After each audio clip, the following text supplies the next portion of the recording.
Start. उपाध्यक्ष महोदय, मैं आपके सामने एक बात और रखना चाहता हूँ और वह यह है कि देश में बेकारी बढ़ती जा रही है और इसे रोकने का कोई उपाय सरकार अभी तक नहीं कर पाई है।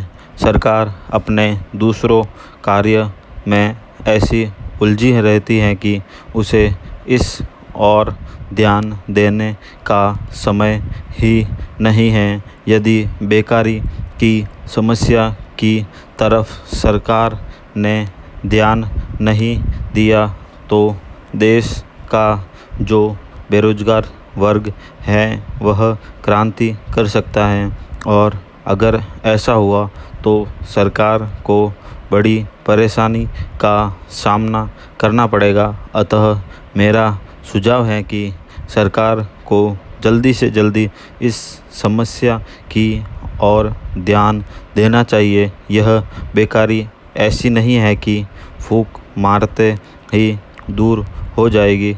इसके लिए सरकार को योजनाबद्ध तरीके से काम करना पड़ेगा।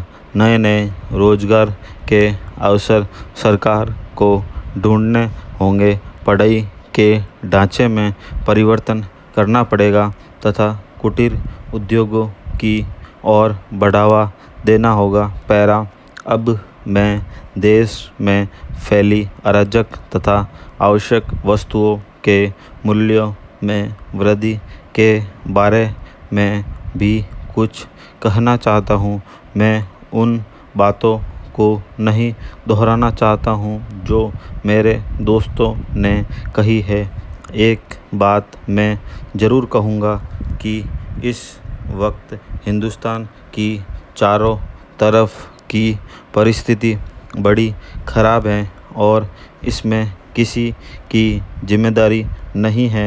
लोगों के पास सामान खरीदने के लिए पैसा नहीं है। लोग भूखे मर रहे हैं।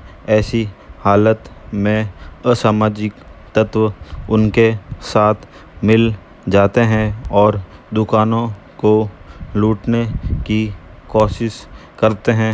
इसी प्रकार दंगे फसाद बढ़ रहे हैं। इस सब का कारण मूल्यों में वृद्धि से लगाया जा सकता है। लोगों में बेरोजगारी पहले से ही काफ़ी है और उस पर भी अगर उन्हें आवश्यक वस्तुएं सस्ते दामों पर न मिल सके तो उनकी हालत और भी ख़राब हो जाती है। एक बात बिल्कुल साफ है और सही है कि अगर सामान बाज़ार में होगा, चाहे वह चीनी हो, गेहूँ हो, चावल हो या कुछ भी हो और लोगों के पास उसे खरीदने के लिए पैसा नहीं है तो वे लूटपाट ही करेंगे। इसके अलावा चीज़ों के दाम इतने बढ़ चुके हैं कि गरीबों के लिए उन्हें खरीदना भी मुश्किल हो गया है। इस सब की जिम्मेदारी किसकी है? क्या उन सब गरीब की है या राजनीतिक दलों की है? मेरे विचार में इन सब की जिम्मेदारी सरकार की है और इसके लिए मैं सरकार को बता देना चाहता हूँ कि जल्दी से जल्दी इसका कोई न कोई इंतज़ाम किया जाए। पैरा, आज जमाखोरों तथा सरकारी अफसरों में एक समझौता हो चुका है।